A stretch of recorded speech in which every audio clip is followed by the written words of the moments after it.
ఓం గం గణపతయే నమః. జ్ఞానానందమయం దేవం నిర్మలస్ఫటికాకృతిం ఆధారం సర్వవిద్యానాం శ్రీ హయగ్రీవముపాస్మహే. శ్రీ లక్ష్మీ హయగ్రీవాయ నమః. జ్ఞానసిద్ధిని వీక్షిస్తున్నటువంటి ప్రేక్షకులందరికీ కూడా ఈ శ్రావణ మాసం శుభాకాంక్షలు తెలియజేస్తూ, శ్రావణ మాసంలో మనకి దాదాపుగా ఆగస్టు 13వ తేదీ నుంచి విశేషమైనటువంటి పండగలు మనకి శ్రావణ సోమవారాలు, శ్రావణ శుక్రవారాలు, శ్రావణ మంగళగౌరి వ్రతాలు చేసుకుంటూ మాస శివరాత్రి, అట్లాగే శ్రావణ పౌర్ణమి, గరుడ పంచమి, నాగుల చవితి, నాగపంచమి, అట్లాగే శ్రావణ పౌర్ణమి రోజున విశేషంగా హయగ్రీవుడి యొక్క జయంతి జ్ఞానాన్ని, బుద్ధి కుశలతని కలుగజేస్తూ ఉన్నత వాక్కుని ప్రసాదిస్తాడు. శ్రావణ పౌర్ణమి అంటే చండీదేవికి చండీ అమ్మవారికి చాలా విశేషమైనటువంటి శక్తిని మనకి ప్రసాదిస్తూ ఉండేటటువంటి రోజు. అదే రోజు గాయత్రీదేవి పుట్టినరోజు, గాయత్రి జయంతి.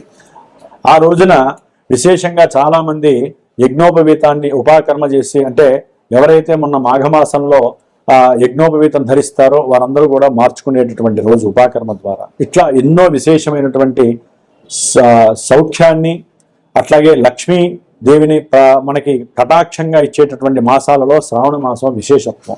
మరి ఈ మాసంలో కుజరాహుల యొక్క నక్షత్ర మార్పు వలన కుజదోషాలు, సర్పదోషాలు అనుభవిస్తూ సంతానపరంగా ఉద్యోగాలు లేక ఇబ్బందులు పడుతూ, ఏలినాడు శనులు, అర్ధాష్టమ శనుల పరంగా ఇబ్బందులు పడుతూ, అట్లాగే జన్మజాతకాలలో విశేషమైనటువంటి కుజరాహుల యొక్క సమ్మేళనం కానివ్వండి, మృగశిరా నక్షత్రము, ధనిష్టా నక్షత్రము, చిత్తా నక్షత్ర జాతకులు, మేషరాశి, వృశ్చిక రాశి వారు, మకర కుంభరాశుల వారు, అట్లాగే రాహు నక్షత్రాలైనటువంటి ఆరుద్ర, స్వాతి, శతభిష నక్షత్ర జాతకులు, ఈ కుజ మహర్దశ, రాహు మహర్దశలు, అంతర్దశలు జరుగుతున్న వాళ్ళు, కుజ రాహువు, రాహు కుజ శనులు, ఇట్లా పాపగ్రహాలకి సంబంధించినటువంటి దశలు జరుగుతున్న వాళ్ళకి ఎన్నో విపరీతాలు, ఇబ్బందులు, ఆర్థిక సంక్షోభం కావచ్చు, భార్యాభర్తల ఎడబాటు కావచ్చు, కోర్టు సమస్యలు కావచ్చు, భూ వివాదాలు కావచ్చు.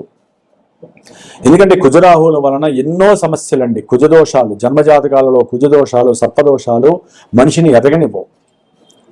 లగ్నాతో ఉన్నటువంటి కుజదోషాలు, సర్పదోషాలు ఒక రకమైన భావనలు అయితే, మిగతా 12 భావాల్లో ఉన్నప్పుడు చాలా ఘోరంగా ఉంటాయి. జన్మజాతకంలో ఇవన్నీ ప్రస్ఫుటంగా తెలియజేస్తూ ఉంటాయి. వాళ్ళు ఏ భావాల్లో ఉంటే ఏ సమస్యలు, విద్య మీద కొడతారు, ఆర్థికం మీద కొడతారు, ఉద్యోగం మీద కొడతారు, అట్లాగే భార్యాభర్తలు వివాహం మీద కొడతారు, దంపతుల మీద కొడతారు. ఇట్లా ఎన్నో రకాలైనటువంటి మోసాలు, నష్టాలన్నీ కూడా జన్మజాతకాల్లో మనకి తెలియజేస్తూ ఉంటాయి ఈ గ్రహాలన్నీ కూడా. కాబట్టి ఈ శ్రావణ మాసంలో ఈ యొక్క దోష నివృత్తి కోసము ప్రత్యేకించి మన యొక్క జ్ఞానసిద్ధి క్షేత్రపీఠంలో 13వ తేదీ నుండి సెప్టెంబర్ 1వ తేదీ వరకు ఈ 18 రోజులు విశేషంగా ఈ యొక్క సర్పదోషాలు, కుజదోష నివృత్తి కోసము ఎవరికైతే వివాహం కావాలనుకుంటారో వారికి, వివాహాల్లో దగ్గర దాకా వచ్చి పోతున్నటువంటి వాళ్ళకి, 1కి 2 సార్లు 3 సార్లు గర్భవిచ్ఛిన్న దోషాలు కలిగి సంతానపరంగా ఇబ్బందులు పడుతున్నారో ఆ స్త్రీమూర్తులకి, వీర్యశక్తి లేక సంతానం కనలేనటువంటి పురుషులకి, ఐవీఎఫ్ల ద్వారా విసుకెత్తిపోయినటువంటి వారికి. కాబట్టి విశేషంగా మరి మేషాది మీనరాశి పర్యంతం ఈ మాసం ఏ విధంగా ఉంటుందో తెలియపరుచుకుందాం. ఓం శ్రీమాత్రే నమః. కన్యారాశి. కన్యారాశి వారికి ఈ ఆగస్టు మాసంలో గ్రహాల యొక్క స్థితిగతుల్ని గమనించినట్లయితే, సూర్యుడు ఆగస్టు 17వ తేదీ తర్వాత 12వ రాశిలోకి అడుగుపెట్టి, అట్లాగే బుధుడు కూడా ఆగస్టు 21 తర్వాత 12వ స్థానంలో రవితో కలిసి, కేతువుతో కలిసి ఉండటం. ఈ నెలాగ్ర మొత్తము కూడా ధనాధిపతి, భాగ్యాధిపతి, అఖండ లక్ష్మీప్రదాయకుడైనటువంటి శుక్ర భగవానుడు. ఈయన వివాహానికి కారకుడే, వివాహం అయిన తర్వాత అన్యోన్య దాంపత్యానికి కారకుడే. వీరి యొక్క కన్యారాశి వారికి ఈయన ఆహ్లాదాన్ని, ఆనందాన్ని, ధనాన్ని, భార్యాభర్తల మధ్య స్నేహత్వ సంబంధాలని, అన్యోన్యతని కలుగజేసే శుక్రుడు ఈ నెల రోజులు కూడా నీచ స్థితిని పొంది ఉంటాడు. ఇది కొంచెం ఇబ్బందికరమైనటువంటి పరిస్థితి. మరి కుజుడు 3వ స్థానము, 8వ స్థానాధిపతి పాపి 10వ స్థానంలో కర్మస్థానము, ఉద్యోగ స్థానంలో ఉండి కీర్తి ప్రతిష్టల్ని దెబ్బతీస్తూ, ఉద్యోగ వ్యవస్థలో మార్పులు, ఎన్నో రకాలైనటువంటి ఆకస్మికమైనటువంటి సంఘటనలు జరగటం, ఉద్యోగ వ్యవస్థలో ఇబ్బందులు కలిగి ప్రయాణాలు అధికమవటం, అన్నదమ్ముల మధ్య భూములకి సంబంధించిన వ్యవహారాలలో సమస్యలు, అది ఆర్థికపరమైన సమస్యలుగా మారటం, కుటుంబంలో విభేదాలతో విడిపోవటం, ఇవన్నీ కూడా కుజగ్రహము ఇబ్బందులు పెట్టే పరిస్థితి. చదువుకునే విద్యార్థులకి చదువు మీద ఆసక్తి తగ్గుతుంది. అసలు చదువుకోవడం అవసరమా అనిపిస్తుంది కన్యా రాశి వారికి, కొంతమందికి మాత్రమే, అందరికీ కాదు. వారి జన్మజాతకాలలో ఏదైనా గ్రహము నెగిటివ్గా ఉంటేనే, దశలు అంతర్దశలు ఉంటే, అది కూడా ఈ కుజగ్రహము దశలు అంతర్దశలుగా ఉంటేనే వారికి ఆ భావనలు కలగడానికి అవకాశం ఉంటుంది.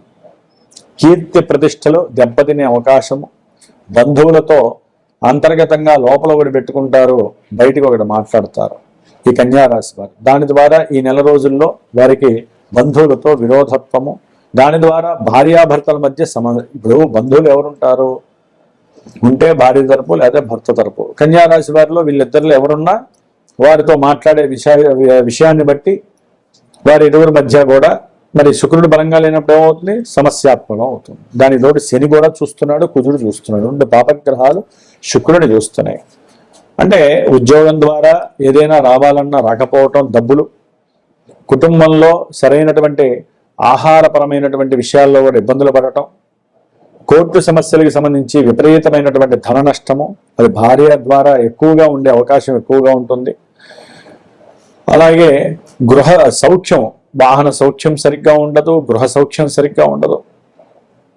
లగ్నంలో శుక్రుడు ఉంటే జన్మరాశిలో ఎట్లా ఉండాలండి, చాలా అద్భుతంగా ఉండాలి. అనుకున్న పనులన్నీ అయిపోవాలి, ఎక్కడెక్కడ ధనమంతా వచ్చి పడాలి, పిత్రార్జితం రావాలి. కానీ నీచ స్థితిలో ఉండేసరికి ఇచ్చే తండ్రి కూడా ఎక్స్పర్టీగా అయ్యే పరిస్థితి ఉంటుంది. అట్లాగే వీరికి లాభంలో ఉన్నటువంటి గురుడు మరి కొంతమందికి విద్యా లాభాన్ని ఇస్తాడు, గృహ లాభాన్ని ఇస్తాడు, ప్రేమికులకి ప్రేమత్వం ద్వారా వివాహ యోగాల్ని ఇస్తున్నాడు కన్యారాశికి. మరి గురుడు జన్మజాతకంలో గురుడు దశ నడిస్తే ఇక్కడ గురుడు ఇచ్చే ఫలితాలు ఇలా ఉంటాయి. ఇక శని చూస్తే వక్రించి ఉంటాడు. కాబట్టి వ్యాపార వ్యవస్థలో ఉన్నటువంటి వాళ్ళు కొంచెం వ్యాపారంలో అవతల వ్యక్తుల ద్వారా వీరు నష్టపోవటము, కష్టపడటము, కోర్టు కేసులకు వెళ్ళే పరిస్థితులు కూడా కన్యారాశి వారికి ఉంటుంది. ఎందుకంటే కన్యారాశి వ్యాపారపరమైనటువంటి రాశి కదా.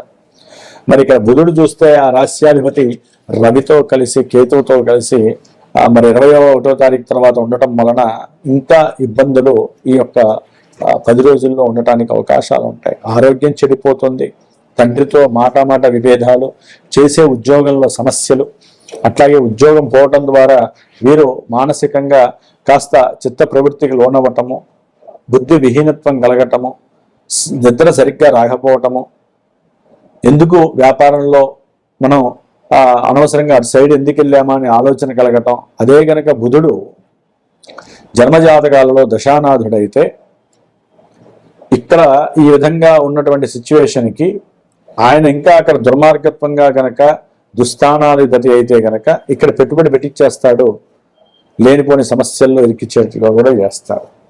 కాబట్టి వ్యాపార విషయంలో చాలా జాగ్రత్తగా ఆలోచించాలండి.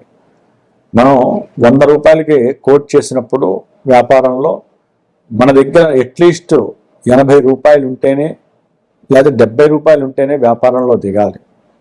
పెట్టుబడులు ఎక్కువ పెట్టామనుకోండి జీవితం అంతా ఘోరమే, అది తీరేంత వరకు ఘోరమే. అది విద్యలో పెట్టుబడి పెట్టిన కొంతమంది విదేశీ విద్యల కోసం పెట్టుబడి పెడుతూ ఉంటారు పిల్లల కోసం అని. వాళ్ళు ఉద్యోగం వస్తే వాళ్ళు తీసుకొని ఒకందుకు బయటపడతారు, లేకపోతే కష్టపడతారు. ఆ కష్టపడే పరిస్థితే ఈ కుజ ప్రభావాన్ని ఇస్తున్నాడు వీళ్ళకి.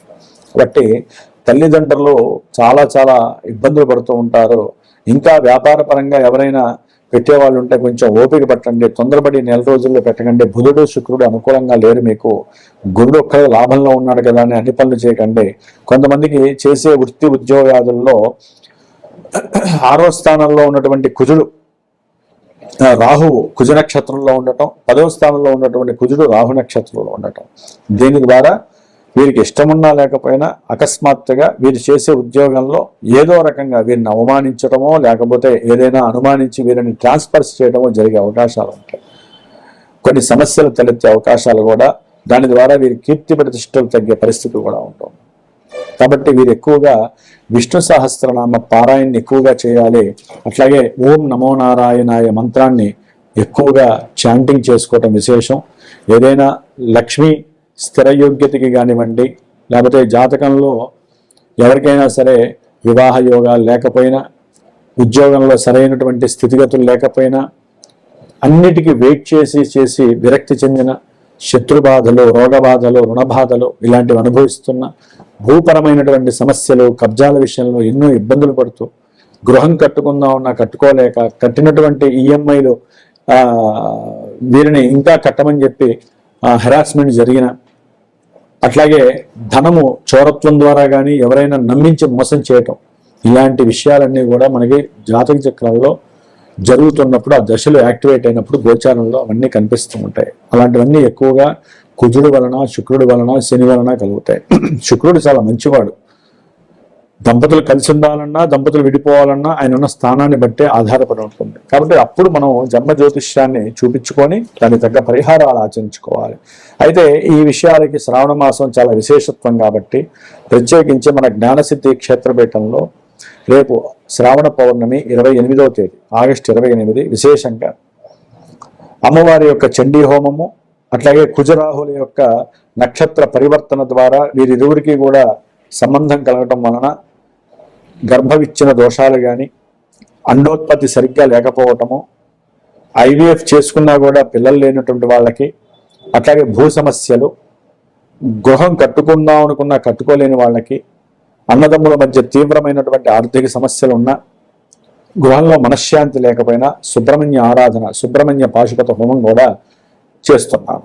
కాబట్టి నవగ్రహ హోమము, సుబ్రహ్మణ్య చండీ హోమము ఇవన్నీ కూడా విశేషమైనటువంటి ప్రాధాన్యత ఈ నెలలో చేసుకోవడం విశేషత్వం.